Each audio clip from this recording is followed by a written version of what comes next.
Flow करना शुरू कर दिया। अब इसी इलेक्ट्रॉन के फ्लो को हम लोग क्या कह देते हैं? करंट कहते हैं। क्या कहते हैं? करंट कहते हैं। सिंपल सी बात है, ठीक है। इसको लिखवाना जरूरी है लैंग्वेज में, अपने मन से लिख भी सकते हो आप लोग, ठीक है।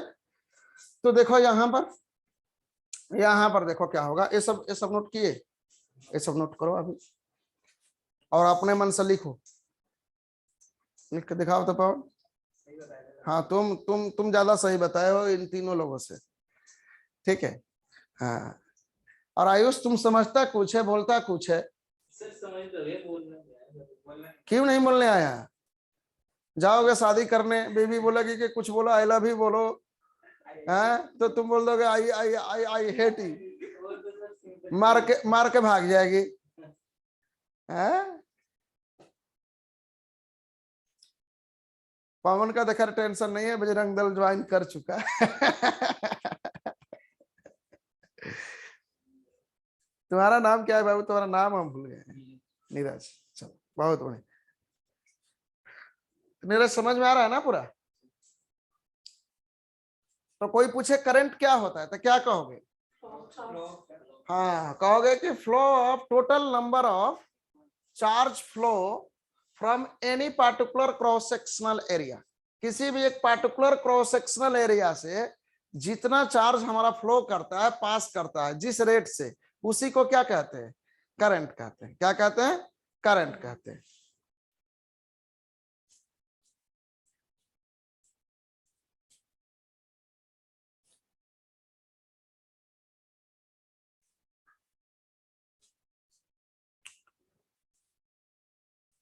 इलेक्ट्रिक फील्ड देखे हो आप लोग कभी अपने प्रैक्टिकल लाइफ में? फील किए हो इलेक्ट्रिक फील्ड को? ये वाला एक्सपेरिमेंट किए हो बचपन में, बाल में कंघी लगा के कागज के टुकड़ा को अट्रैक्ट करने वाला? तो देखो क्या होता है, कंघी है, ये कंघी, इससे बाल पे लगाते हैं, फ्रिक्शन की वजह से क्या होता है कि कुछ इलेक्ट्रॉन कहां पर चला आता है हमारा? कंघी के ऊपर सेटअप हो जाता है, ठीक है। और जैसे ही कुछ इलेक्ट्रॉन सेटअप हुआ, जैसे ही कुछ चार्ज सेटअप हुआ, उसके वजह से एक इलेक्ट्रिक फील्ड बन जाता है कंघी के चारों तरफ। अब कागज का टुकड़ा भी तो चार्ज है, कागज का टुकड़ा भी क्या है? चार्ज ही है। तो कागज के टुकड़ा के पास जब कंघी को ले जाते हैं, देखते हो कुछ दूरी पर क्या करता है, वो उसको अट्रैक्ट करता है कि नहीं करता है? अट्रैक्ट ऐसे इलेक्ट्रिक फील्ड की वजह से।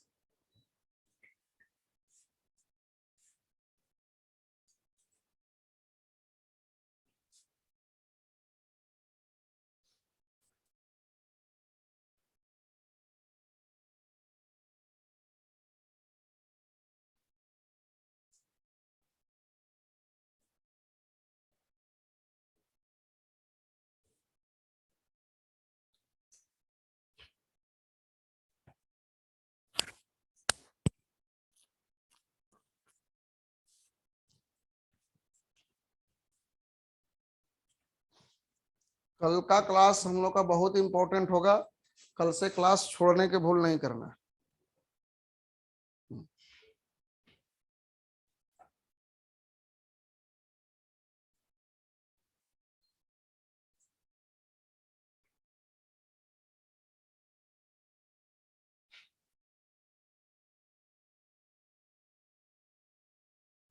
देखो इसमें भी बहुत कुछ बताएंगे तुम लोग को जहां से क्वेश्चन आता है, ठीक है। ये इलेक्ट्रिक फील्ड वाला ये सब फॉर्मूला याद रखना है, सब क्वेश्चन है जेई का, ठीक है। ये सारा क्वेश्चन है, ये फोर्स वाला भी, ये वाला भी, ये सब क्वेश्चन है।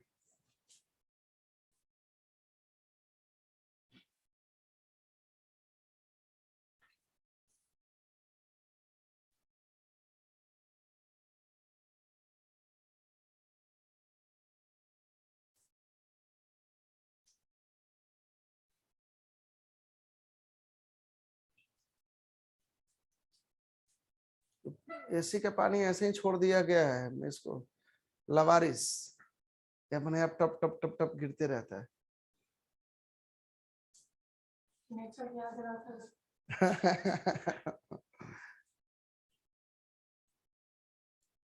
सब डुप्लीकेट एसी लगवाए हैं सर, ले आकर, नहीं तो इतना देर 16 पर एसी छोड़ दो तो रजाई ओढ़ना पड़ जाएगा, ठीक है। 16 पर एसी चल रहा है। ना। हम लोग घर में है कि 25 पर अगर हम घर पे एसी चला देते हैं तो कंबल ओढ़ के सोना पड़ता है, बड़ा बड़ा रूम में। हो गया, यहां तक क्लियर है? यहां तक कोई डाउट है? नहीं है? ठीक है। तो कोई पूछे करंट क्या होता है तो क्या बोलोगे? Rate of flow of charge from any particular cross sectional area. नहीं, यानी करंट का मतलब हुआ ये क्या है? Rate of flow of charge from any cross sectional area ना, यही होगा ना। क्रॉस सेक्शनल एरिया का मतलब समझ गए क्या होता है? क्या होता है क्रॉस सेक्शनल एरिया का मतलब? हाँ, मतलब चार्ज के रास्ते में जो परपेंडिकुलर एरिया आता है उसी को क्या कहते हैं हम लोग? क्रॉस सेक्शनल एरिया कहते हैं। बहुत जगह पे लिखा हुआ सुने होंगे क्रॉस सेक्शनल एरिया क्या होता है। ठीक है। तो अगर मान लो कि एक पार्टिकुलर क्रॉस सेक्शन से क्यू चार्ज पास कर रहा है तो उसका रेट को कैसे लिखा होगा? क्यू चार्ज का रेट को हमेशा किससे लिखा जाता है? डी बाई डी टी से। तो ये D Q by D T ये क्या होगा हमारा? करंट आई होगा। D Q by D T क्या होगा हमारा? करंट आई होगा। I is equal to D Q by D T.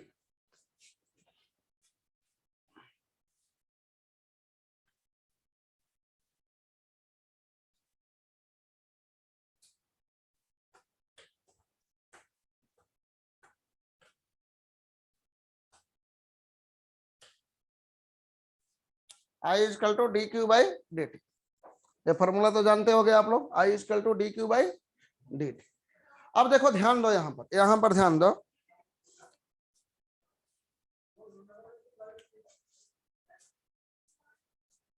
यहां पर देखो क्रॉस सेक्शनल एरिया यहां पर कितना है हमारे पास? कंडक्टर का क्रॉस सेक्शनल एरिया कितना है? ए। तो कोई पूछे कि बताइए करंट डेंसिटी कितना आएगा? करंट डेंसिटी कितना होगा? तो करंट डेंसिटी कितना होगा? करंट डेंसिटी को हम लोग रिप्रेजेंट करते हैं जे से। करंट डेंसिटी को किससे रिप्रेजेंट करेंगे? जे से। तो करंट डेंसिटी क्या होता है? करंट पर यूनिट एरिया, यानी 1 यूनिट एरिया में कितना करंट है उसी को क्या कहते हैं हम लोग? Current density. तो जे इक्वल टू कितना लिखेंगे बता दो? I upon A. I upon A. Anything by area is called density. यही होगा ना। करंट डेंसिटी का मतलब current per unit area. Current density का मतलब करंट पर यूनिट एरिया।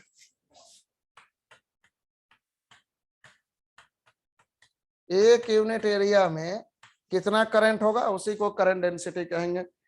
उसको जे से रिप्रेजेंट करते हैं। जे इक्वल टू क्या होगा? आई बाई ए। ठीक है, करंट पर यूनिट एरिया। अब देखो ध्यान दो, यहां पर ओम्स लॉ क्या होता है? ओम्स लॉ क्या होता है बताओ? देखो ओम्स लॉ क्या कहता है, देखो ध्यान दो।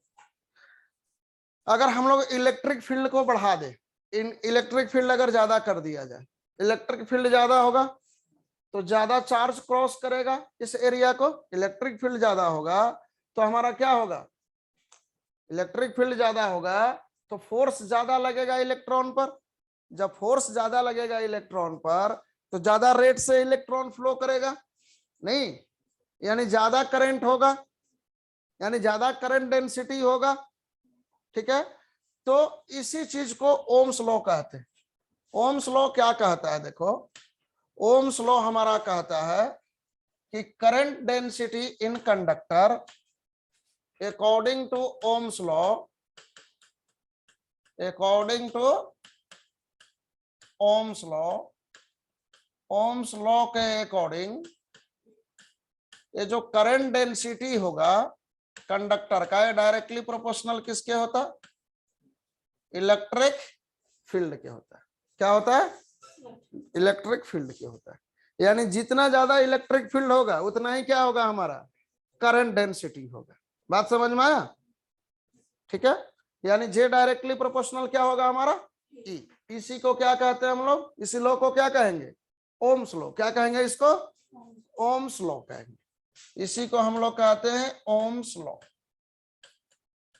इसी को हम लोग क्या कहेंगे, ओम्स लॉ। ठीक है, इसी को कहेंगे हम लोग ओम्स लॉ। ठीक है, अब देखो यहां पर अगर हम लोग प्रोपोर्शनल हटाएं तो हमें क्या लगाना पड़ेगा, एक कांस्टेंट लगाना पड़ेगा। तो उसी कांस्टेंट को हम लोग किससे रिप्रेजेंट करते हैं, सिग्मा से रिप्रेजेंट करते हैं। किससे रिप्रेजेंट करेंगे इस कांस्टेंट को, सिग्मा से। सिग्मा क्या है, तो सिग्मा एक कांस्टेंट है और इसी को हम लोग कहते हैं कंडक्टिविटी। क्या कहते हैं इसी को, कंडक्टिविटी ऑफ कंडक्टर। किसका, कंडक्टिविटी ऑफ कंडक्टर। सिग्मा क्या है हमारा, सिग्मा क्या है हमारा, बोलो, कंडक्टिविटी ऑफ कंडक्टर। अब कोई भी एक कंडक्टर है, उसका कंडक्टिविटी तो फिक्स ही रहेगा, लगभग रहेगा ना। जैसे एक कंडक्टर है, इसका अपना कुछ ना कुछ कंडक्टिविटी होगा। कंडक्टिविटी क्या होता है, हाँ, कंडक्टिविटी क्या होता है, किसी भी कंडक्टर का कंडक्टिविटी क्या होता है, क्या कहोगे कि किसी कंडक्टर में कितना करंट फ्लो पास करेगा, उसी को हम लोग क्या कहते हैं, कंडक्टिविटी कहते हैं। कंडक्टिविटी एक प्रॉपर्टी होता है, सिंपली ये कह सकते हो कि conductivity is a property of any conductor which measure the amount of current passes through that conductor. यानी एक कंडक्टर में कितना करंट फ्लो करेगा उसको कौन मेजर करेगा, कंडक्टिविटी मेजर करेगा। कौन करेगा, कंडक्टिविटी। अगर कंडक्टिविटी ज्यादा होगा तो कंडक्टर में करंट भी क्या होगा हमारा, ज्यादा होगा। कंडक्टिविटी कम होगा तो कंडक्टर में करंट भी क्या होगा हमारा, कम होगा। तो ये सिग्मा क्या है, ये कांस्टेंट है और इसी को क्या कहते हैं हम लोग, कंडक्टिविटी ऑफ कंडक्टर। सिग्मा कितना के इक्वल होता है, तो सिग्मा इक्वल होता है 1/ρ के। किसके, 1/ρ के। रो क्या होता है, रो होता है हमारा रेसिस्टिविटी ऑफ कंडक्टर। रेसिस्टिविटी भी प्रॉपर्टी होता है ना कंडक्टर का, रेसिस्टिविटी ऑफ कंडक्टर। ठीक है, तो sigma equal to 1/ρ। Sigma equal to क्या होगा हमारा, 1/ρ। तो लिखते चलो आप लोग,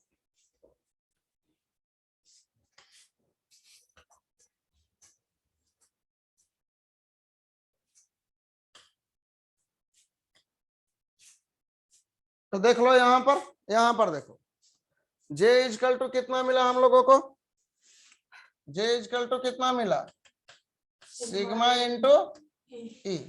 जे कितना के इक्वल था, I/A के इक्वल था ना। जे कितना के इक्वल था, I/A। और सिग्मा कितना के इक्वल है, रो। सिग्मा कितना के इक्वल है, 1/ρ। रो क्या है, रेसिस्टिविटी ऑफ कंडक्टर। सिग्मा 1/ρ। और ई कितना के इक्वल था, याद करो, ई कितना के इक्वल था, V/L। ठीक है, तो V इजकल टू कितना लिख दोगे यहां से, V इजकल टू कितना लिखोगे आप, V इजकल टू कितना लिखेंगे, I into ρL/A। V equal to I into ρL/A। और इसी ρ इंटू L/A को क्या कहते हैं, रेसिस्टेंस। रेसिस्टेंस ऑफ कंडक्टर कितना के इक्वल आएगा, resistance of conductor, R equal to ρL/A। तो V इजकल टू कितना लिखेंगे हम लोग, I into R। V equal to क्या लिखेंगे, I इंटू R। यही क्या होगा हमारा, ये भी एक क्या है हमारा, ओम्स लॉ का फॉर्म है। क्या है, अभी एक ओम्स लॉ का फॉर्म है। ठीक है, एक दूसरा फॉर्म मिल गया ये ओम्स लॉ का। ठीक है, रुक जाओ एक सेकंड। अब I इजकल टू कितना लिखिएगा, I इजकल टू कितना लिखिएगा, 1/R इंटू V। 1/R को क्या कहते हैं, तो 1/R को रिप्रेजेंट करते हैं G से। इसको क्या कहते हैं, कंडक्टेंस, क्या कहेंगे इसको? Conductance, reciprocal of resistance. तो 1/r के जगह पर g रखो, तो I इजकल टू कितना लिखेंगे हम लोग? G into V। I equal to G into V।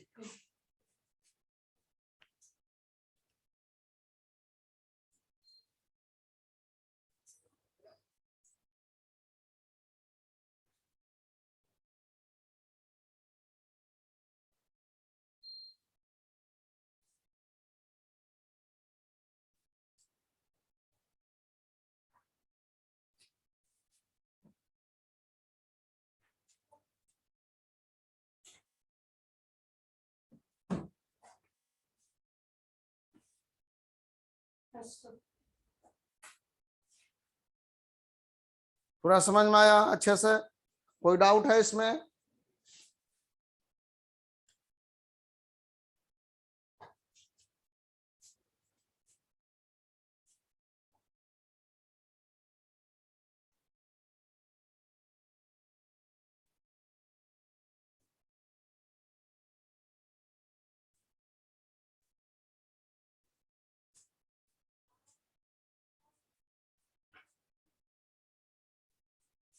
ये सब एक एक क्वेश्चन है ऑब्जेक्टिव का, ठीक है?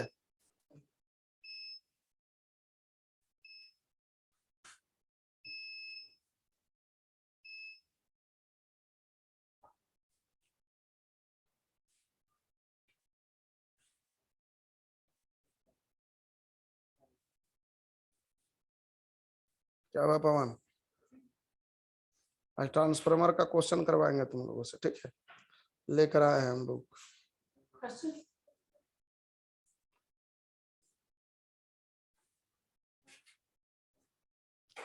आज तुम रहोगे क्लास में ट्रांसफार्मर वाले? कुछ पढ़े हो? बेसिक पता है थोड़ा बहुत? ठीक। अगर नहीं समझ में आए ट्रांसफार्मर का क्वेश्चन तो टेंशन नहीं लेना, ठीक है? तुम लोग को सेपरेट करके 1-2 दिनों में हम ट्रांसफार्मर वहां तक पढ़ाएंगे जरूर, ताकि तुम लोग को मेन बैच में रखा जाए, ठीक है? तो आई इजकल टू कितना होगा? G इंटू V, ठीक है? अब देखो ये G क्या होता है,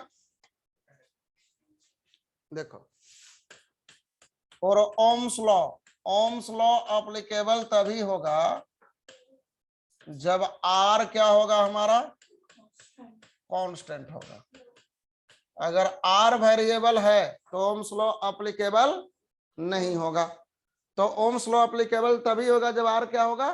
कांस्टेंट। तो जब R कांस्टेंट है तो G इजकल टू 1/r, ये भी क्या आएगा? कांस्टेंट आएगा। आएगा कि नहीं आएगा? तो I इजकल टू क्या आया है? G into V। अगर G कांस्टेंट है तो I डायरेक्टली प्रोपोर्शनल क्या कहोगे? V के। तो क्या हो गया हमारा? सिंपल ओम्स लॉ हो गया। तो सब ओम्स लॉ है, उसी का अलग अलग फॉर्मूला बना रहा है, ठीक है?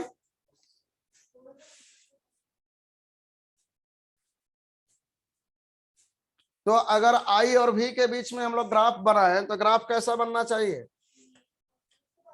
देखो, लीनियर ग्राफ बनना चाहिए। अगर I और V के बीच का ग्राफ अगर लीनियर है तब हम लोग क्या कहेंगे कि ओम्स लॉ हमारा एप्लीकेबल है, क्योंकि I डायरेक्टली प्रोपोर्शनल क्या है? V। तो I और V के बीच का ग्राफ कैसा होना चाहिए हमारा? लीनियर, यही होना चाहिए ना? I और V के बीच का ग्राफ क्या होना चाहिए हमारा? लीनियर होना चाहिए, तब ओम्स लॉ एप्लीकेबल होगा। तो for Ohm's law application, for Ohm's law application, Ohm's law application के लिए क्या होना चाहिए बताओ? ओम्स लॉ एप्लीकेबल कब होगा? जब V और I का बीच का curve between V and I क्या होना चाहिए? Must be linear, must be linear. दूसरा कंडीशन क्या होता है ओम्स लॉ एप्लीकेबल होने के लिए? कि इन्वायरमेंटल टेम्परेचर हमारा फिक्स्ड होना चाहिए। क्या होना चाहिए? इन्वायरमेंटल टेम्परेचर कांस्टेंट होना चाहिए। इन्वायरमेंटल टेम्परेचर हमारा कांस्टेंट होना चाहिए।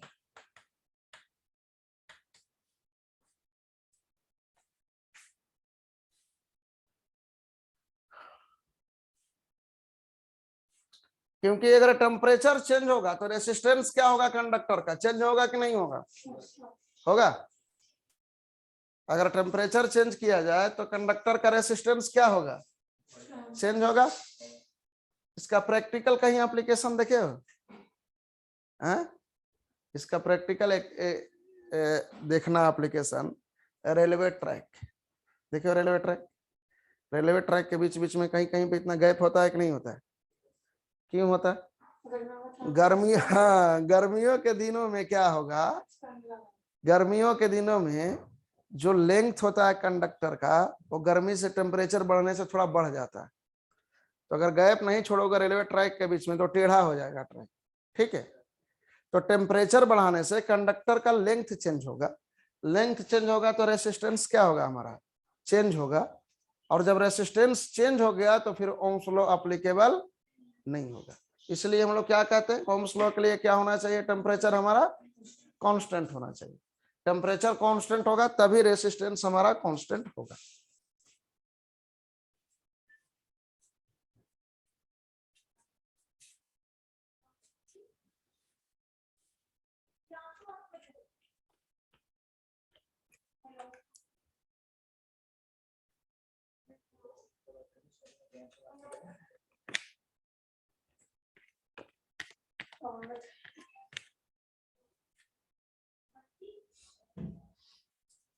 ठीक है, तो जैसे अगर टेम्परेचर चेंज होगा तो रेसिस्टेंस क्या होगा? हमारा चेंज होगा। नहीं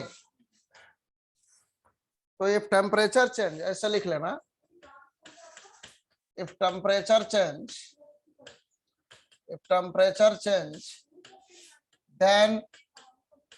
then resistance of conductor also change. Then resistance of conductor also change. Resistance of conductor also change. जो कंडक्टर का रेसिस्टेंस होगा वो भी हमारा चेंज करेगा। कब? जब रेसिस्टेंस चेंज, जब टेम्परेचर चेंज होगा तब। ठीक है, अब देखो, अब ध्यान दो कि जैसे दो कंडक्टर है, एक कंडक्टर है, एक कॉपर है, और एक कंडक्टर हमारे पास क्या है? एल्युमिनियम है। एक कॉपर है और दूसरा क्या है? एल्युमिनियम है। दोनों में सेम टेम्परेचर चेंज कर रहे हैं। क्या कर रहे हैं हम लोग? दोनों का सेम टेम्परेचर बढ़ा रहे हैं। मान लो 0 डिग्री सेल्सियस से कितना बढ़ा दिए? कॉपर में 100 डिग्री सेल्सियस, और इसमें भी 0 डिग्री सेल्सियस से बढ़ा के कितना कर दिए? 100 डिग्री सेल्सियस। दोनों कंडक्टर है और दोनों में सेम टेम्परेचर बढ़ाया जा रहा है, तो क्या दोनों का रेसिस्टेंस सेम चेंज होगा? सेम चेंज होगा? अलग अलग चेंज होगा। क्यों? मटेरियल की प्रॉपर्टी पर डिपेंड करता है, और उस प्रॉपर्टी को क्या कहते हैं? टेम्परेचर कोफिशिएंट कहते हैं। क्या कहते हैं? Temperature coefficient. एक कंडक्टर में रेसिस्टेंस कितना चेंज होगा टेम्परेचर चेंज करने पर, वो कौन डिसाइड करेगा? मटेरियल का प्रॉपर्टी, और उसी को क्या कहते हैं? Temperature coefficient. बात समझ में आया? तो अगर हम लोग यहां पर मान लें, let alpha is temperature coefficient. Alpha क्या है हमारा? Temperature coefficient. अगर अल्फा हमारा टेम्परेचर कोफिशिएंट, ठीक है, और एक रेसिस्टेंस है R1, कितना टेम्परेचर पर? T1 पर। अब टेम्परेचर हम लोग चेंज करके कर दिए कितना? T2, तो रेसिस्टेंस भी बदल जाएगा। कितना हो जाएगा? R2। और टेम्परेचर कोफिशिएंट कितना है हमारे पास? अल्फा। तो R2 इजकल टू कितना लिखोगे? R1 into 1 plus alpha into delta. ये फॉर्मूला पढ़ेगा कि नहीं पढ़ेगा? ये वाला फॉर्मूला याद रखना। R2 क्या है? Resistance of conductor at temperature T2। R2 क्या है? resistance of conductor, resistance at temperature T2। ये R1 क्या है? Resistance at temperature T1, at temperature T1। Alpha तो टेम्परेचर कोफिशिएंट है और ये डेल्टा टी कितना के इक्वल होता है? ये होता है T2 माइनस T। इस फॉर्मूला को लिख लीजिए, सब पर क्वेश्चन आता है।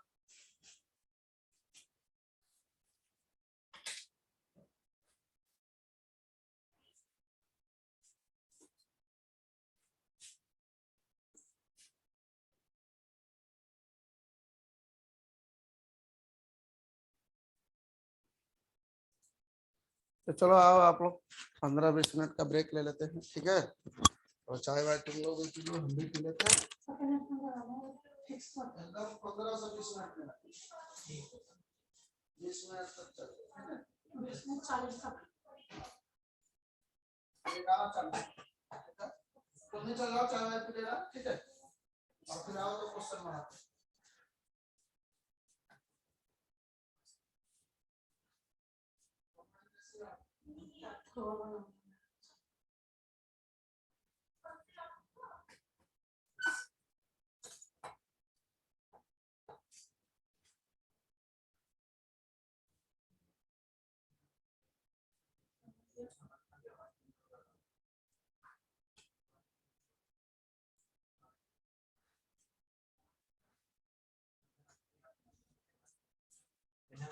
क्या क्या बोलेगा भाई? विनम्र होने लगी, विनम्र कौन है भाई? हाँ, ये विनम्र कौन है? विनम्र बोले तो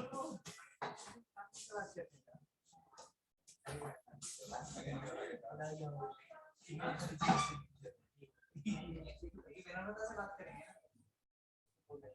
आले भाई, बाकी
बोला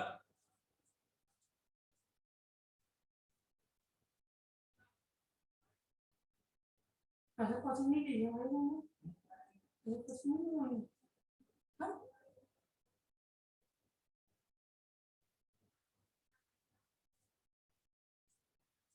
बेटा मैं बात करेगा।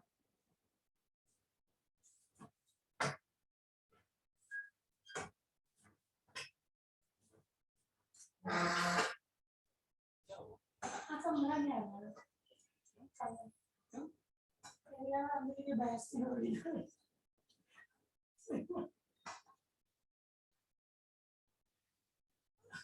अच्छा अच्छा आ रहा है। वैसे रुको बता दो तो हमारे मछली कर तू नहीं आ रहा है। तुम्हारा सही नहीं हुआ।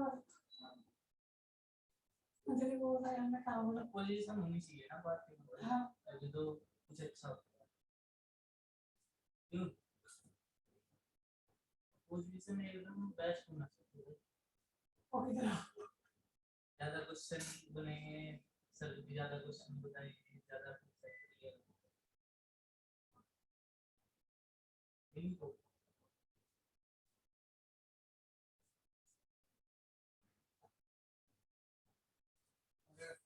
यस सर क्वेश्चन मिला है। हाँ सर मिल गया सबको भेज दो। मिल गया। हाँ सबको भेज दो। टेलीग्राम में सेंड कर देते सर। अच्छा कब आए। अरे आज वाला सर वो टेलीग्राम का हमारे चैनल पे वो किसमें सीधा भेजा टेलीग्राम है? पे भेज दो उसको बोल दो भेजेगा उसको ऐड किया हां कर देंगे टेलीग्राम में इसको भी ऐड करो। इसको भेज दो टेलीग्राम पे ऐड कर देना टेलीग्राम पे भी सबको ऐड कर दो तेरे को तो लिंक ही मिला था बोले भाई स्टेप करते हैं वैसे बुक तुम लोग टाइप करवा दे रहे हैं कल परसों तक मिल जाएगा ठीक है। बुक टाइप करवा रहे हैं कल परसों तक तुम लोगों को। सब क्वेश्चन बुक। हाँ क्वेश्चन बुक। हाँ क्वेश्चन हर सब्जेक्ट का हैशिंग का नेटवर्क का सब ये देंगे मुझे हाँ टाइप करवा रहे हैं हम दे देंगे वो टेंशन मत लो। पीडीएफ फॉर्म में मिलेगा ना नहीं वो तुम लोग का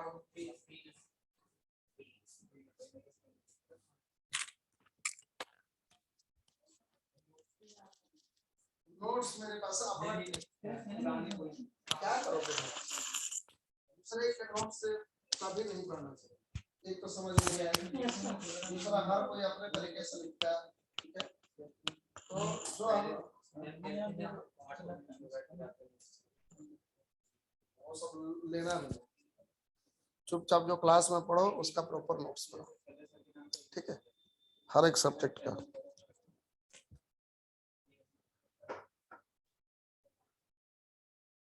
नोट्स तो तुमको 1000 मिल जाएंगे मारो गूगल पे सर्च हर इंस्टीट्यूट का नोट्स तुमको मिल जाएगा कर लो डाउनलोड लेकिन उससे कोई फायदा नहीं। बच्चा काट कर लग अपना नाम बता दो बाबू क्या नाम है। नीरज नीरज तुम कहाँ के हो नीरज तुम भी उत्तराखंड के ही हो। अच्छा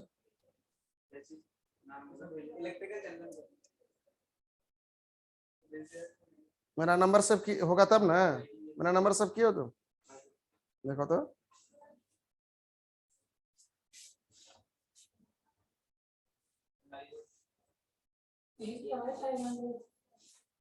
क्वेश्चन मिल गया ना हाथ में आ गया ना देखो बाबू मिला इसका नंबर लेके इसको ऐड करना दो उसमें हमको नहीं आता है सब करने। नहीं सर वो आप अगर किसी को भी चैनल का टाइटल बताओगे ना हाँ तो वो ऐड हो जाएगा बिना कुछ करे नाम अच्छा नाम सर्च करेगा नाम सर्च करना और आपका नाम भी ऐसा ही यूनिक मतलब इसमें यूनिक बनाया है सर। हाँ हां क्या सर्च किया है इलेक्ट्रिकल चंदन सर इलेक्ट्रिकल चंदन सर नहीं आ रहा है ये है ना हाँ हाँ हाँ इंजीनियर सक्सेस ठीक ठीक ठीक यही सही बनाया भेज दियो ऐड कौन करेगा। वो अंदर ऐसे उसमें ऑप्शन आ जाता है सर ज्वाइन का ऑप्शन आ गया सीधा हो गया कहाँ पीडीएफ तो उसको नहीं मिला पीडीएफ किसने सेंड किया पीडीएफ भेज दो मैंने कुछ काम ग्रुप में भेज दो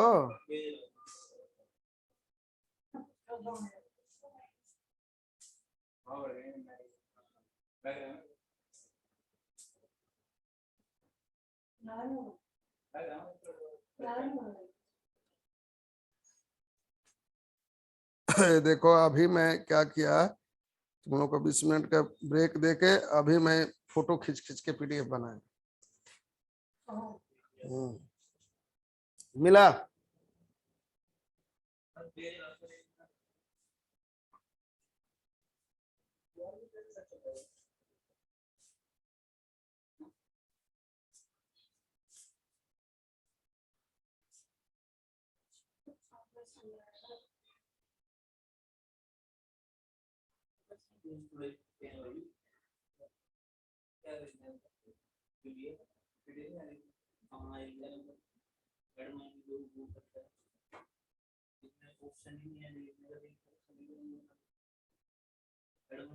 तुम्हारा नंबर किस किस नाम से था?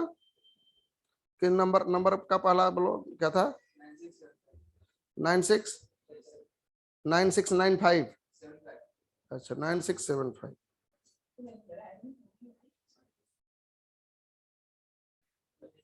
लो इन लोगों की नौटंकी से बढ़िया है, चला गया। व्हाट्सएप खोल लो।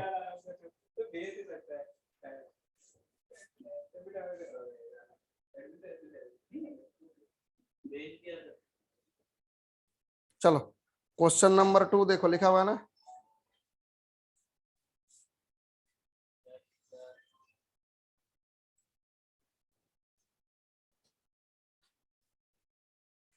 क्वेश्चन नंबर 2 बनाओ आप लोग।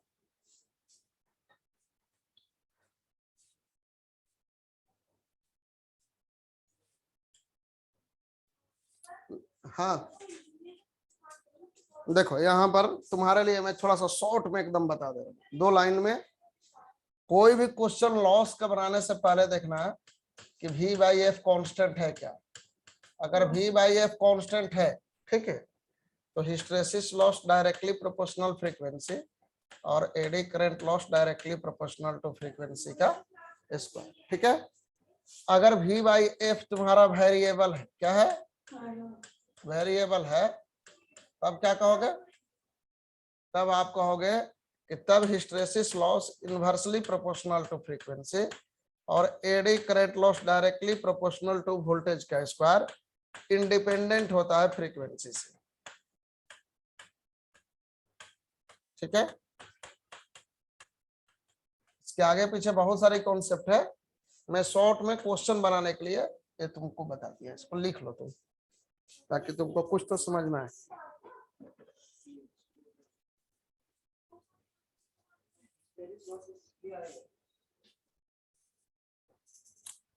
मैं इसके लिए फॉर्मूला बताऊं, तुम लोग लिख चुके हो, तुम्हारे लिए नहीं है। तुम चलो क्वेश्चन देखो, बनाओ तो।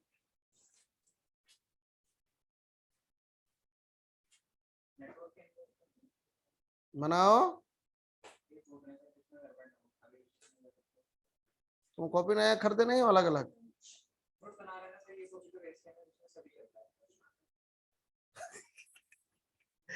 ठीक ठीक ठीक ठीक, चला चला।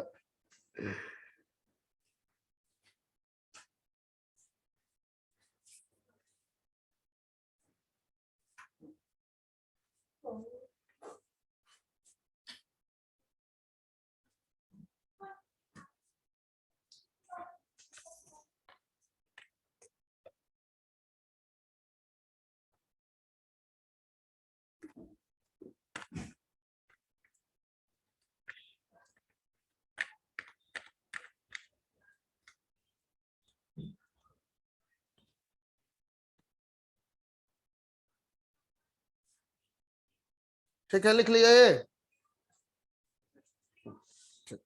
लिख लो लिख लो। देखो अब क्वेश्चन पढ़ो आप लोग, दूसरा number question, second number question बनाओ। देखो ये सारी चीजें तो तुम लोगों को काफी डिटेल में पढ़ा चुके हैं, कोई दिक्कत नहीं है, ठीक है। देखो क्वेश्चन में करना क्या होता है, देखो पहले सुनो मेरी बातों को। लॉसेस से, अगर हिस्टैरिसीस और एडी करंट लॉस से रिलेटेड क्वेश्चन है, तो सबसे पहला काम होता है ये चेक करना कि V by F ratio constant दिया है या फिर वेरिएबल दिया है। बात समझ में आया?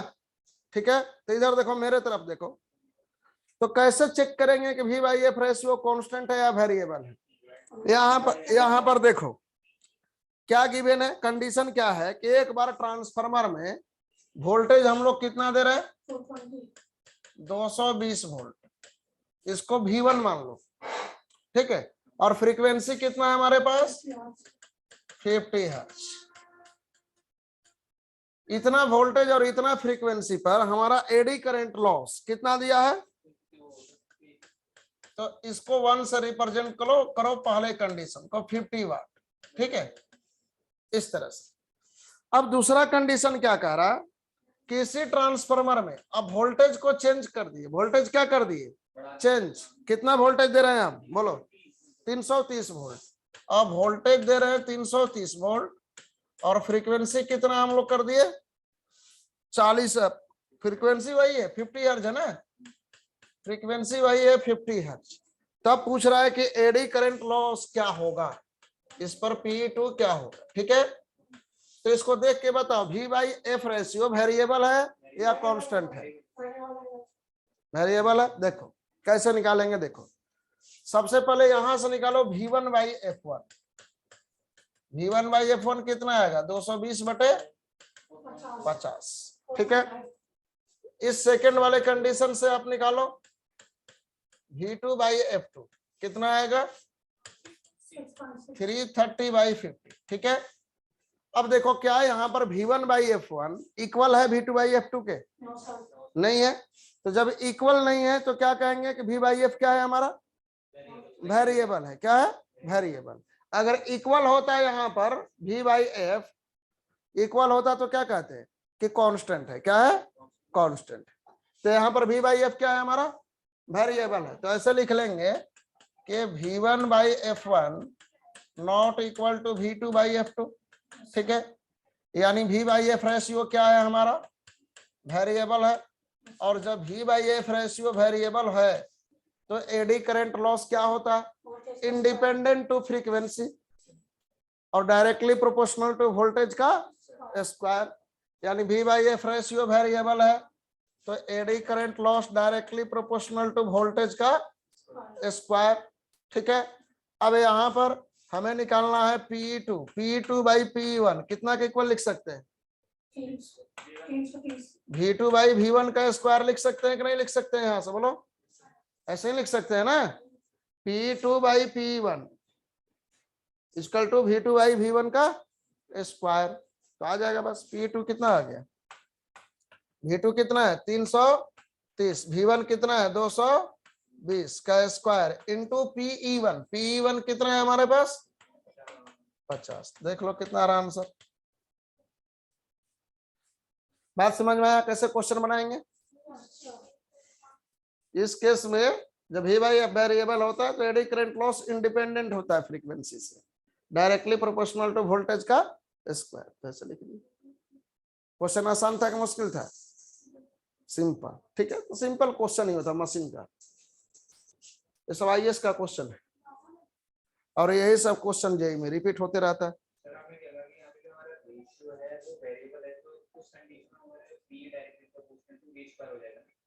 हो जाएगा, मतलब पहली बार बताए हैं। कॉपी निकाल के पढ़ो अपना। आगे आगे आगे आगे और आगे और आगे। एक पेज देखो, उधर देखो, उधर देखो, वहीं देखो, वहीं देखो।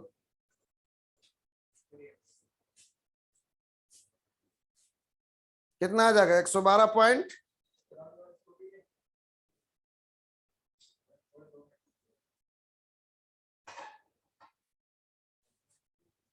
चलाते हो ना?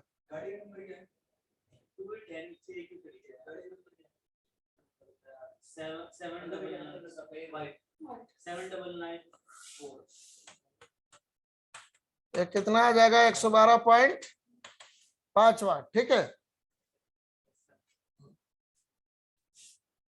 चलो अगला 5 नंबर क्वेश्चन बनाओ।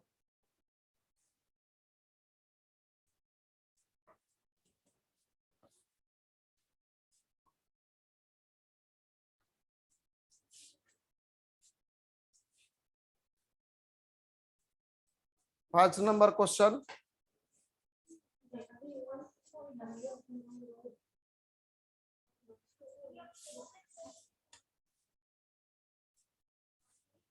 नो लोड लॉस का मतलब क्या होता है? तो नो लोड पर कौन सा लॉस हुआ? Mainly core loss. No load loss का मतलब क्या होता है? Core loss. कोर लॉस को किससे रिप्रेजेंट करते हैं? ये बताना है, बताओ आंसर। कोर लॉस को किससे रिप्रेजेंट करते हैं? देखो ऑप्शन है।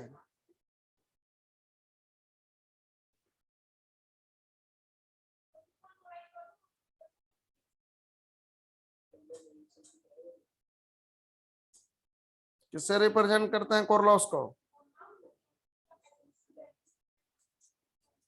वहां पर ठीक जैसा मारा हुआ है इसलिए बोल रहे हैं, वो गलत हम घुमाने के लिए दिए हैं। बोलो आंसर क्या होगा सही?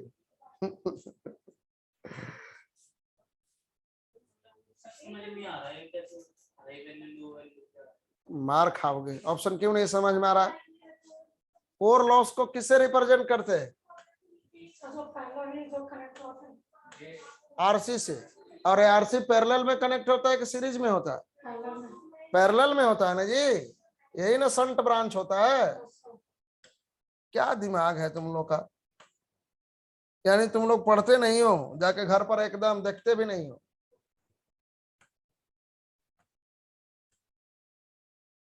इस तरह से कनेक्टेड होता है ना। कोर लॉस को किससे रिप्रेजेंट करते हैं? एक रेसिस्टेंस से। और ये रेसिस्टेंस पैरेलल में कनेक्टेड है कि सीरीज में? पैरेलल में। किसमें? पैरेलल में। अब इसका वैल्यू हाई होगा कि लो होगा? क्या होगा? इसमें जो करंट है आईसी, एक करंट हाई है कि लो है?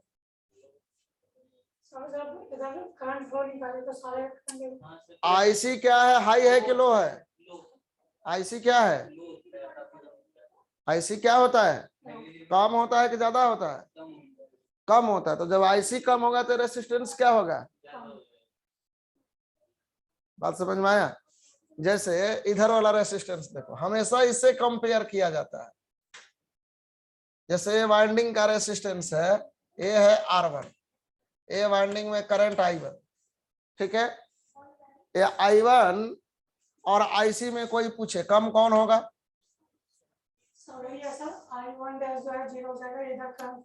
वो सब छोड़ो ना जी, तुम ये बताओ I1 ज्यादा होगा कि IC ज्यादा होगा? I1 ज्यादा होगा, मेन करंट है। I1 ज्यादा होगा तो R1 क्या होगा? कम होगा। तो वाइंडिंग का रेसिस्टेंस कम होता है।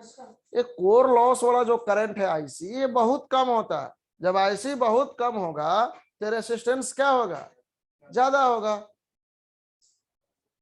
दिमाग से सोचोगे तो हर क्वेश्चन तो लग रहा हम ही तो बनाना पड़ेगा, तुम लोग से एक भी नहीं बनेगा। तो कोर लॉस को हम लोग रिप्रेजेंट करते हैं एक हाई वैल्यू के शंट रेसिस्टेंस से, पैरेलल रेसिस्टेंस से, ठीक है? High value of shunt resistance,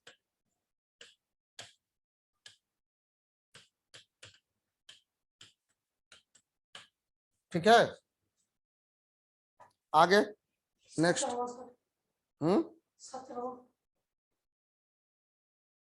ये तो हाँ 17वां देखो, थोड़ा आगे और बढ़ो, जो क्वेश्चन साफ नहीं होगा एक क्वेश्चन। हाँ तो 17 यही। हाँ बताओ तो।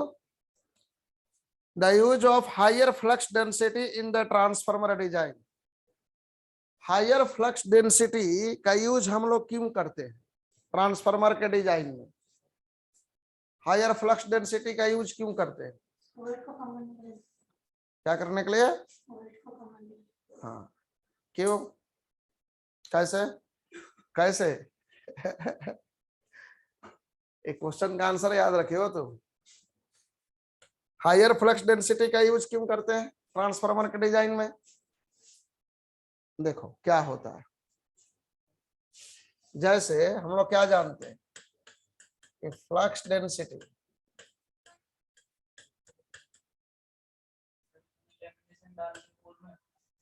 देखो मैक्सिमम फ्लक्स डेंसिटी, जो कोर में मैक्सिमम फ्लक्स डेंसिटी होता है उसको किससे रिप्रेजेंट करते थे? BM से एक कितना के इक्वल होगा, maximum core flux by area.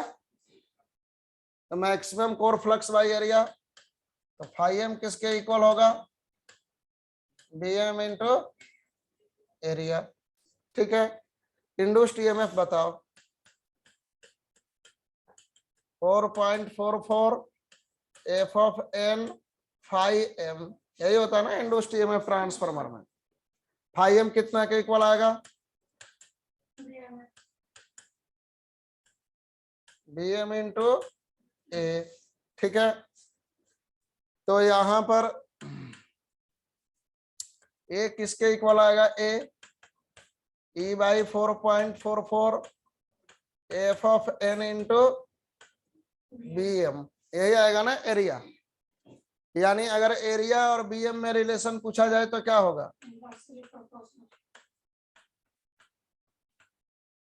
Inversely proportional. अब हायर फ्लक्स डेंसिटी, अगर BM को हम हाई करें तो एरिया क्या होगा, कम होगा। जब जितना एरिया कम होगा वेट हमारा क्या होगा, कम होगा कि नहीं होगा। तो वेट पर के भी ये क्या होगा हमारा, कम होगा। वेट हमारा क्या होगा, कम होगा।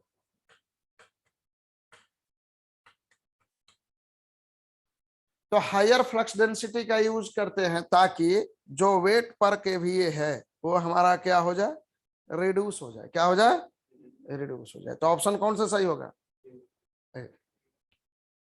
ये सब फेमस क्वेश्चन है जो कि घुमा फिरा के हमारे हर एग्जाम में आते रहता है।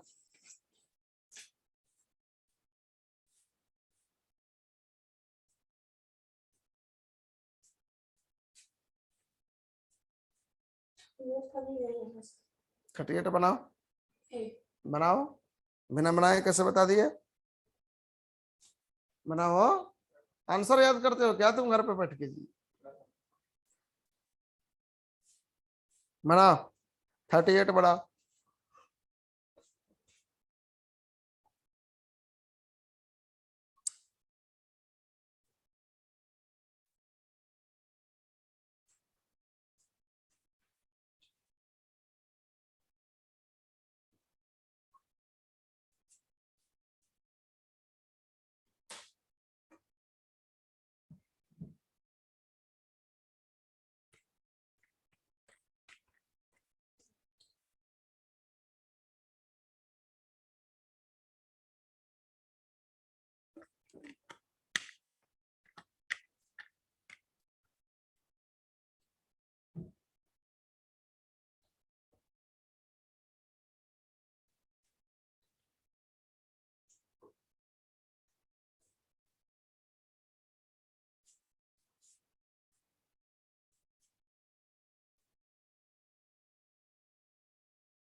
कौन सा क्वेश्चन बना रहे हो तुम, छोड़ दो क्वेश्चन मत लिखो। क्वेश्चन तुम है ना तुम्हारे पास, क्यों लिख रहे हो, आगे क्वेश्चन बनाओ तुम। 38 नंबर क्वेश्चन देखो, छोड़ दो उसे। वैसे तुम पढ़े तो हो नहीं बैठे हो, यही तुम्हारे लिए बहुत बड़ी बात है। देखो ध्यान दो, वोल्टेज रेगुलेशन क्या होता है, आंसर नहीं आया ना किसी का भी था। वोल्टेज रेगुलेशन का क्या फॉर्मूला बताए थे, नो लोड पे वोल्टेज माइनस फुल लोड पे वोल्टेज अपॉन फुल लोड पे वोल्टेज इनटू 100। वही फॉर्मूला बताए थे और ये वाला फॉर्मूला नहीं बताए थे, बताए थे कि नहीं बताए थे। तो R per unit cos five plus minus X per unit sine phi. Per unit का मतलब परसेंटेज भी लिख सकते हैं। पर यूनिट का मतलब आउट ऑफ 1 देख रहे हैं, और परसेंटेज का मतलब आउट ऑफ 100। बात समझ में आया। तो इसी को पर यूनिट के जगह पर परसेंटेज में लिखते हैं। Percentage R into cos five plus minus percentage X into sine phi, ये होता है हमारा वोल्टेज रेगुलेशन। प्लस साइन कब लगाएंगे हम लोग, plus sign lagging power factor पर लगाते हैं। और ये माइनस वाला साइन कब लेंगे? लीडिंग पावर फैक्टर पर। ठीक है, तो यहाँ पर देखो परसेंटेज रेसिस्टेंस कितना दिया है? परसेंटेज रेसिस्टेंस हमारा 1% है। परसेंटेज रिएक्टेंस कितना दिया है? 4% दिया है। और पावर फैक्टर कितना दिया है? 0.8 लैगिंग है और 0.8 लीडिंग है। तो cos फाई 0.8 है। cos फाई 0.8, पावर फैक्टर का मतलब cos फाई 0.8, तो sin फाई कितना आ जाएगा? 0.6। cos 0.8 तो sin 0.6। तो लैगिंग वाला पर देख लो, at lagging 0.8 power factor. Lagging में यहां पर क्या चलाएगा? प्लस। तो क्या लिखोगे वोल्टेज रेगुलेशन? बोलो। परसेंटेज आर कितना है? 1% into cos five plus 4 into 0.6 कितना चलाएगा? 2.4 प्लस 0.8 3.2%। ये आ जाएगा ना? इतना वोल्टेज रेगुलेशन लैगिंग पर आ गया। ठीक है, परसेंटेज आर देखो कितना रखे हैं? 1, cos फाइव का value 0.8, percentage X 4%, sine phi का वैल्यू 0.6 कितना आ जाएगा? 3.2%। लीडिंग पर क्या हो जाएगा बोलो? लीडिंग पर बस माइनस। तो percentage R 1 into 0.8 plus 4 into 0.6, यहां पर माइनस हो जाएगा ना? लीडिंग पर माइनस कितना आ जाएगा? माइनस 1.6% आएगा क्या? 2.4 में से 0.8 घटाओगे तो माइनस 1.6%। आसान था, मुश्किल था? एक लाइन का क्वेश्चन है, फॉर्मूला तुम लोग को बताते बताते हम थक गए। इस फॉर्मूला को लाने के लिए कम से कम 2 दिन तक डेरिवेशन कराए थे हम। हाँ,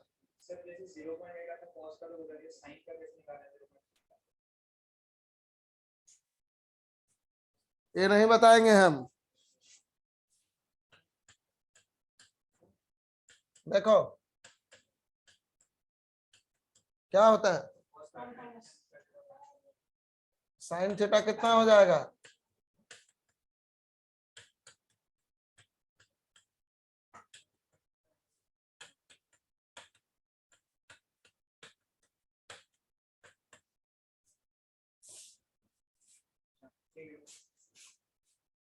ठीक है, साइन क्या होता है? साइन थीटा इक्वल टू, हाँ जैसे हम पावर फैक्टर में ना, जो पावर फैक्टर जो हमारा एंगल होता है वो जनरल cos फाई को लेते हैं। हाँ, तो cos फाई में इसमें मुझे लैगिंग और लीडिंग दिया था तो cos बता रहा है, फिर इस फॉर्मूले पे हमने वो साइन निकाल लिया। हाँ, तो हाँ, साइन थोड़ा कैलकुलेशन का 0.6 निकालने के लिए करना है। माइंड में रखो इतना तो। देखो ये बता दिया था ना 0.6 कि cos का वैल्यू 0.8 तो साइन का 0.6। मैथ तुम लोग का बिल्कुल वीक है। इसमें नहीं आता ना सर jx, हाँ jx इसमें नहीं आता ना, दूसरे में आता है। हाँ हाँ, ये बात समझ में आया? कौन सा आंसर हो जाएगा? बी। अब तुम अंदाजे पर कौन बोल रहे थे? ए। पढ़ाई घर पर एकदम चौपट है तुम लोग का, तुम तीनों जाके मस्ती कर रहे हो। ठीक है, हम सब समझ रहे हैं तुम लोग क्या कर रहे हो घर में जाकर।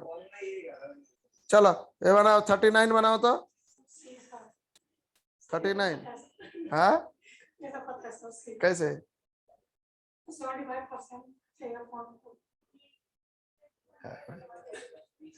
3/4 वो भी गलत तुम बता दिया। वो भी देख रहा तुम्हारा गलत ही होगा। क्या होगा तुम बोलो? आयुष, हाँ बनाओ आराम से आंसर बताओ तो, सब कॉपी किताब पढ़ पढ़ा के।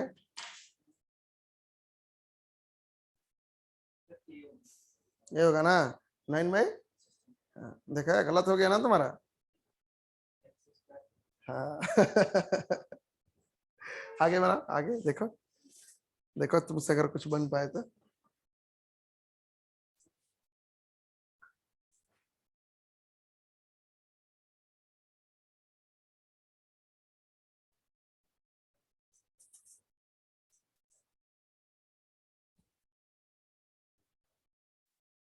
क्या होगा बोलो?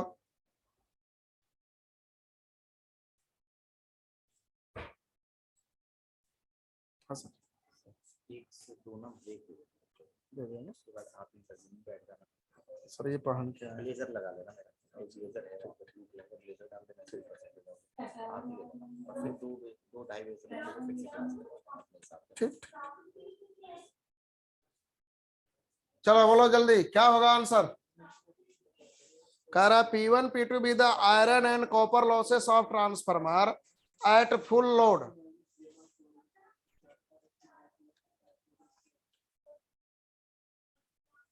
बोलो क्या है?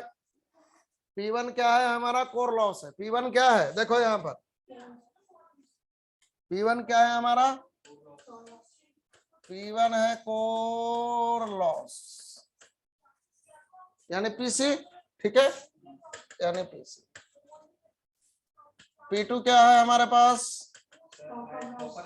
Full load copper loss. तो फुल लोड कॉपर लॉस यानी P2 को क्या कहोगे? PCU full load. ठीक है, मैक्सिमम एफिशिएंसी कहां पर मिल रहा है? 75% ऑफ द फुल लोड। ठीक है, यानी कि कल क्या देखे थे कि मैक्सिमम एफिशिएंसी किसी एक्स फ्रैक्शन पर मिल रहा था फुल लोड के। तो यहाँ पर एक्स का वैल्यू कितना है? 75%, यानी एक्स का वैल्यू कितना है हमारे पास? 3/4। तो क्या निकालना हमें? बस, तो एक्स का वैल्यू याद है कितना लिखे थे? पीसी बाई पीसीयू फुल लिखे थे, याद है? तो पीसी की जगह पर क्या है? पीसी की जगह पर क्या है? और पीसीयू फुल के जगह पर क्या है? एक्स स्क्वायर कर दो, तो एक्स स्क्वायर किसके इक्वल आएगा? P1 by P2 x square, यानी 9/।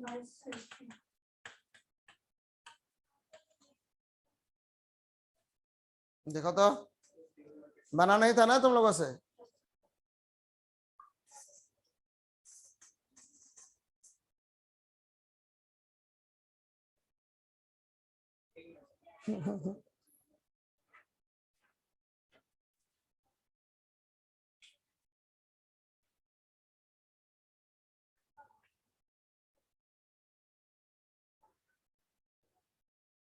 टाइम कितना हुआ जरा एग्जैक्ट टाइम मतलब दो। 12:17।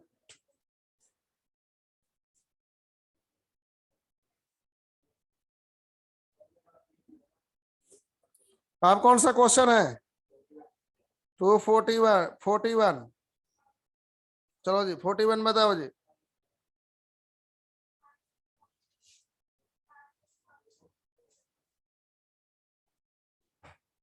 क्या कह रहा? गलत। अंदाजिफिकेशन हमेशा सही नहीं होता है। देखो ध्यान दो, पहले समझो। ठीक है, पहले समझो होता क्या क्या है। देखो यहाँ पर देखो बहादुर, देखो संट ब्रांच याद था? संट ब्रांच याद था?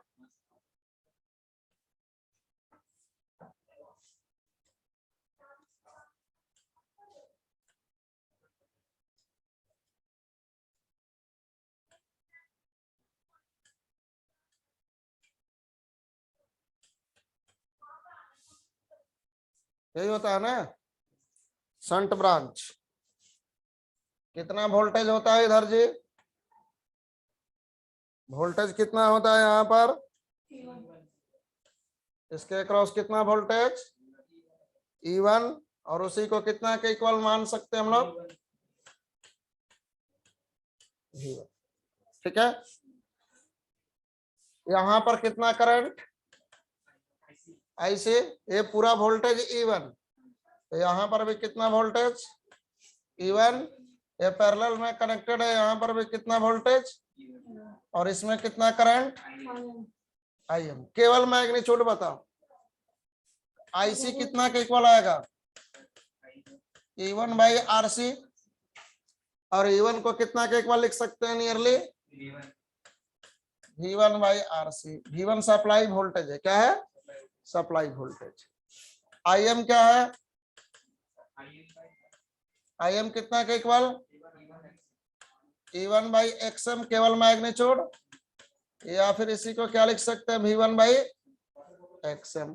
ठीक है, अब V1 और XM कितना के इक्वल, रिएक्टेंस कितना के इक्वल आता है ओमेगा L, रिएक्टेंस X कितना लिखते हैं ओमेगा L, तो XM कितना के equal omega LM, magnetising reactance है, और ओमेगा कितना के इक्वल 2 पाई F इंटू।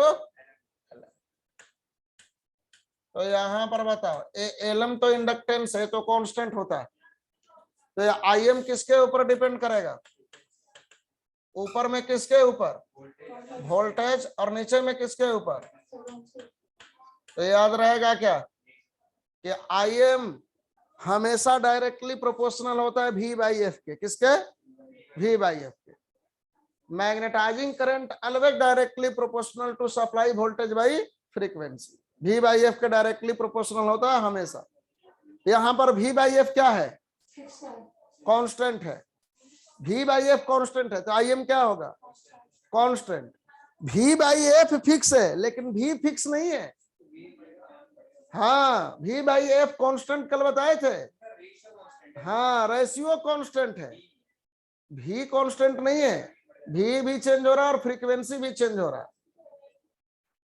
देखो यहाँ पर उससे ज्यादा हो जाएगा, तुम लोग हचपचा जाओगे। तो देखो यहाँ पर मैं पिछले क्लास में आप लोगों को समझाया था, क्या समझाया था देखो कि V बाई F कांस्टेंट का मतलब क्या, जब समझे V बाई F कांस्टेंट का मतलब कि वोल्टेज भी वेरिएबल है और फ्रीक्वेंसी भी क्या है वेरिएबल है, लेकिन उसका रेशियो क्या है कांस्टेंट। जैसे voltage V equal to 200 volt, frequency F equal to 50 hertz, कितना आएगा V by F, V by F कितना आएगा 4। अगर हम वोल्टेज बढ़ा के कर दे 400 वोल्ट और फ्रीक्वेंसी बढ़ा के कर दे 100 हर्ट्ज, तब V बाई F क्या आएगा फिर भी 4, यानी V बाई F क्या है, V बाई F क्या है रेशियो कांस्टेंट, लेकिन वोल्टेज क्या है फ्रीक्वेंसी भी क्या है वेरिएबल। तो IM जो है देखो IM डायरेक्टली प्रोपोर्शनल है V बाई F के, जब V बाई F कांस्टेंट है तो IM क्या रहेगा constant, V by F constant तो IM क्या रहेगा कांस्टेंट, लेकिन IC भी कांस्टेंट आएगा क्या, IC क्या है V1 बाई RC है, V बाई F कांस्टेंट और कह रहा है कि वोल्टेज इंक्रीज हो रहा है, V बाई F कांस्टेंट है लेकिन वोल्टेज क्या हो रहा है इंक्रीज। देखो ऐसा V बाई F कांस्टेंट है लेकिन वोल्टेज इंक्रीज हो रहा है कि नहीं हो रहा है, तो जब वोल्टेज इंक्रीज होगा तो IC क्या होगा तो वो IM कांस्टेंट आएगा, बट IC क्या आएगा, IC क्या आएगा, तो remain the same and increases. Answer question समझ में आया, तो इसको हमेशा याद रखना है, ये वाला रिजल्ट, ये वाला।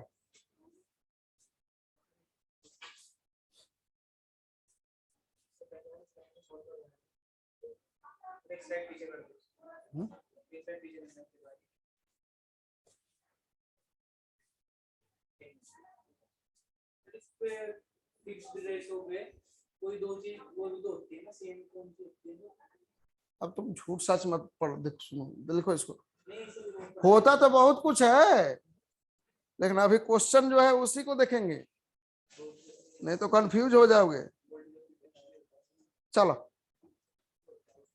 अगला क्वेश्चन कौन सा है? अगला क्वेश्चन है 43।